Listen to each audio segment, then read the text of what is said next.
Bom, vamos falar hoje sobre a classificação das constituições. Vamos lá. A Constituição, em relação à origem dela, ela é dividida em várias classificações. Ela pode ser originada de forma democrática, de forma outorgada, de forma cesarista, né? Pactuada, dualista ou heteroconstituição. A democrática, ela é oriunda de uma Assembleia Original Constituinte, mediante a aprovação de uma Constituição por intermédio de representantes legitimamente eleitos, ou seja, de forma democrática. A outorgada ela é imposta, fruto de um poder absolutista totalitário sem a presença de representantes legítimos.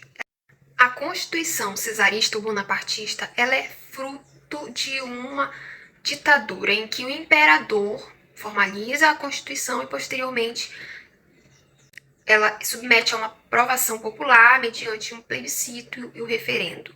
A pactuada dualista é fruto de um compromisso instável entre duas forças políticas que traduz um equilíbrio muito precário, que a qualquer momento pode ser corrompido.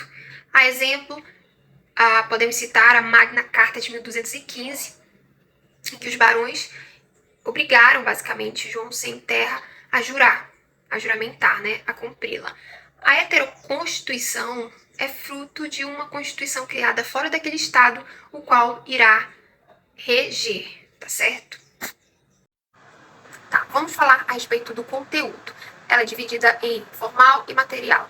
A formal é oriunda de um processo legislativo, mais especificamente oriundo da Assembleia Nacional Constituinte originária, em que se promulgou a nossa Constituição e estabeleceu, portanto, esta norma em um patamar hierárquico muito elevado, em que todas as demais estarão submissas ou submetidas às matérias determinadas por ela, então chamadas infraconstitucionais.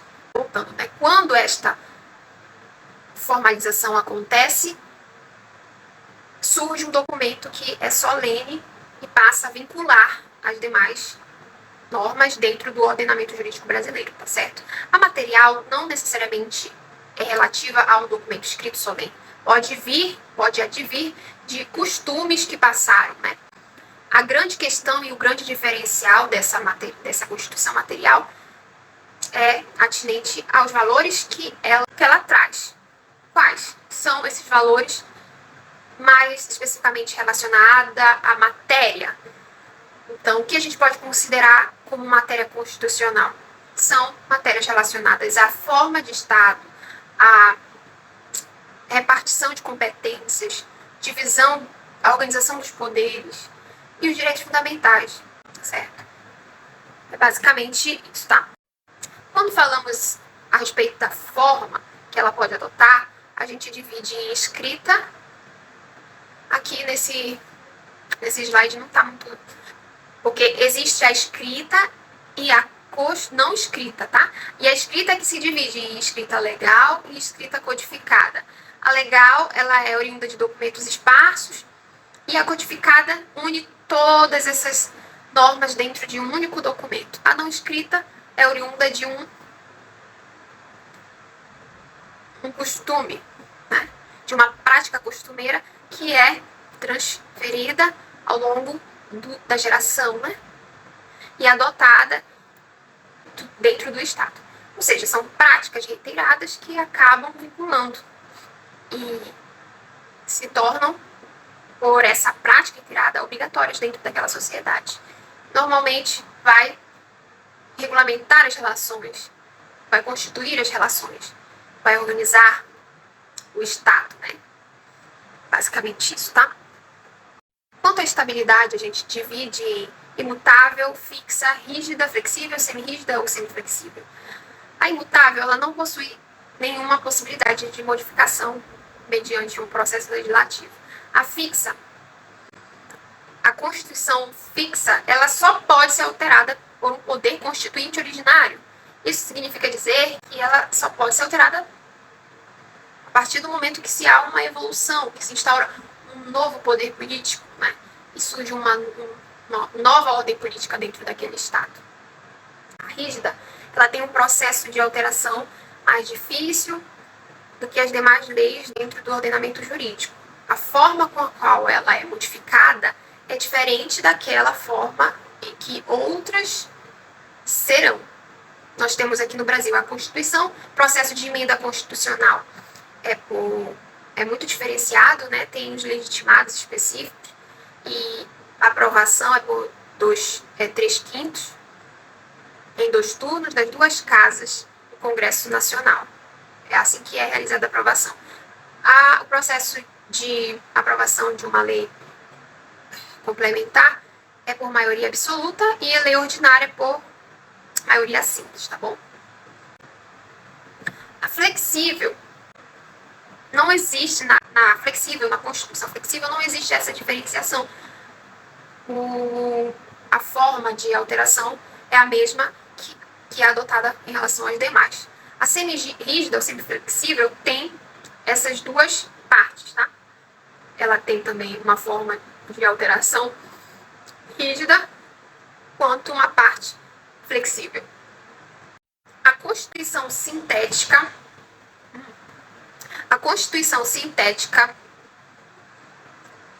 é uma Constituição sintetizada em relação à extensão dela. Ela abarca, ela alcança, ela se estende apenas em relação a matérias principiológicas básicas da Constituição.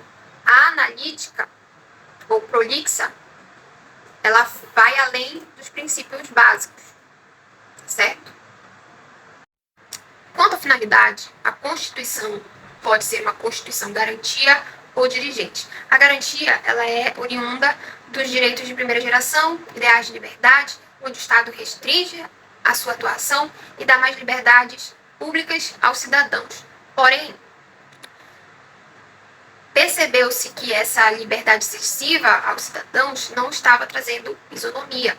Surgiu então os direitos de segunda geração, ideais de igualdade, e que corroboram, que consubstanciam essa Constituição dirigente, que vai implementar programas a partir de ações públicas, né, através de políticas públicas que alcancem as pessoas em grau isonômico, para atender todas as pessoas sem restrição. Então, o Estado deve atuar, sim, não pode se abster, porque se abstendo e dando muitas liberdades, será, obviamente, certamente configurado um cenário desigual. O Estado, ele surge com esse sentido de nivelar as relações, a partir de políticas públicas, implementar ações que venham integrar as pessoas, tá? Que venham fazer com que todos tenham acesso às mesmas coisas. Por exemplo, posso citar o artigo 5º, inciso 74, que fala sobre a justiça gratuita e integral àquelas pessoas que comprovarem insuficiência de recursos. Então, é uma norma aí plenamente de caráter dirigente. Tá escrito dirigente, é dirigente, tá certo? Tá bom, então. Vamos lá, continua. Quanto ao modo de elaboração, de criação, de formatação, ela pode ser dogmática ou histórica. A dogmática, ela é oriunda de ideais fundamentais. Ideias fundamentais. Por exemplo, os ideais de primeira, segunda e terceira geração, ideais de igualdade, de liberdade, igualdade, fraternidade. Então, portando todos esses preceitos, a Constituição surge sistematizada, formalizada e é escrita. A histórica, ela já tem um processo de formação mais lento ao longo da história, a partir de costumes, e não é caracterizada por um documento escrito. Quanto à ideologia, ela pode ser ortodoxa ou eclética. A ortodoxa, ela só apresenta uma ideologia. A eclética apresenta várias ideologias que são, obviamente, conciliáveis dentro de um Estado, né? Quanto ao valor, ontologia, segundo Karl Lovenstein, ele classifica em normativa, nominal e semântica. A normativa, ela possui um valor jurídico legítimo, portanto, uma força vinculante. Isso significa dizer, então, que tem a faculdade de ou a legitimidade de ser requerida a sua implementação perante o Poder Judiciário. Faz necessário, então, a lembrança de que o STF atua como garantidor da Constituição Federal. Nominal. Não possui nenhum valor jurídico, não possui nenhuma formalidade, mas a sua existência tem um valor muito importante no cenário social, né? Então, tem um papel eminentemente social, essa Constituição nominal, para regular relações. Mas não tem a força vinculante, portanto, não é passível de ser requerida sua implementação. Semântica, ela é apenas então somente para justificar um poder que não é democrático. Só cumpre uma formalidade, mas não tem legitimidade. Ok? E aqui na Constituição de 88, nós adotamos essas características. Ela foi promulgada por um processo pela Assembleia Original Constituinte. Com relação à origem, ela foi promulgada. Com relação ao conteúdo, ela é considerada formal, porque é oriunda de um processo legislativo que a coloca em grau hierárquico superior aos demais e por isso ela tem força vinculante. Diferentemente da material, que ela não necessariamente precisa estar escrita, pode advir de costumes, que a sua força vinculante está na matéria que ela determina, né? Que ela organiza o Estado, organiza os poderes e determina quais os direitos fundamentais. Mas no Brasil ela é considerada formal, né? E vem dentro de um processo, dentro do ordenamento jurídico, ela está no patamar mais elevado. Em relação à forma, ela pode ser escrita ou não escrita. A nossa, ela é escrita. Em relação à estabilidade, ela pode ser imutável, fixa, semi-rígida, semi-flexível. Semi-rígida ou semi-flexível, que é a mesma coisa. Ela pode ser rígida, flexível, imutável. Aqui no Brasil, a nossa é a rígida.